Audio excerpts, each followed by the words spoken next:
the couch. So we are still with Team Whelan here. We are joined with Amir, running for VP External. Thank you very much for joining us. Thanks for having me. Tell us first a little bit about how and when your slate formed. You know what?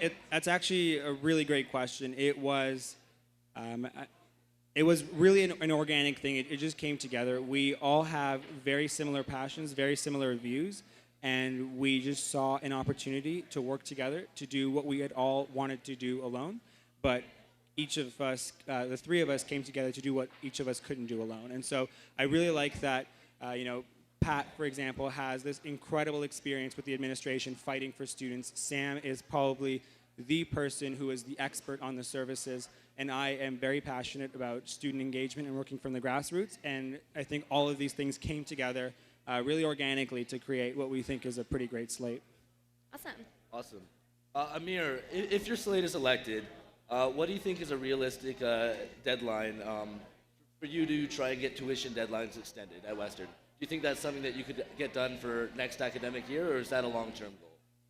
I think the difficulty there is that it's, you know what, I would say it is maybe not a long-term goal, but it is certainly not a short-term goal. It is a lobby point. You know, as the vice president external, I wouldn't have a button in my office to extend the deadlines by a couple weeks every time I press it. So what we're really passionate about is engaging with USA and with the administration. We see advocacy as a double-edged sword. You know, I will be pushing down on the government to bring the best practices that we've identified at Queen's, at Toronto, at Laurier, where students are able to defer part of their tuition at no fee for, up to a month or even up to January at Queen's, for example, at absolutely no fee. Right now at Western, we don't have that, and so I'll be pushing down on the government to impose those best practices across the board, while Sam will be pushing up on the administration to have them adhere to those best practices. Because right now, our tuition payment deadlines don't make any intuitive sense. They actually force students who don't have money to pay their tuition to pay more money through a fine. And I think that that's the best alternative we have. That's how we go about it, certainly. Definitely awesome. So I think one of the points on your platform, which a lot of students would really love to see, is the Purple Frost. This is a way that you'd like to give back to students when they come back after the winter holidays. Do you want to talk a little bit about more of that and who would be running this thing? Absolutely. Well, Purple Frost was inspired by Purple Fest and Purple Finale. So triple F's in that regard, I suppose. We see that at the beginning of the year, the USC runs incredible programming to welcome its students, and not just its first years, but its upper years as well, to continue that tradition of every single time you come back to London in September to come back to the school you love, that you're welcomed here. And even in January, when you come back from your break, we want to have this sort of Frost Week. I know I'm from Winnipeg, for example. Winnipeg is one of the worst cities in the world. It's incredibly cold. It's very boring. And so when I come back to London, I love it. And I would love it if the USC could welcome me here. And we would certainly work with the Vice President Student Events. We would combine our visions for what we want to see Purple Fest be and what they also would contribute to it. So that's how we would do it. Awesome. Next I want to talk about your post-Western counseling platform point. Post-Western counseling. How are you going to differentiate this from career services, and who's going to run the program? Well, we really want to see career counseling moved into life after Western counseling.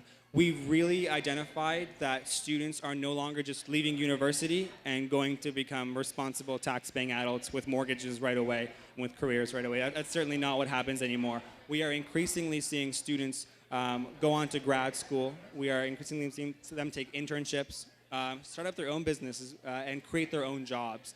And our current career counseling doesn't have a broad enough spectrum to sort of allow for this. So we want the Student Success Center to take on a more life after Western approach to counseling.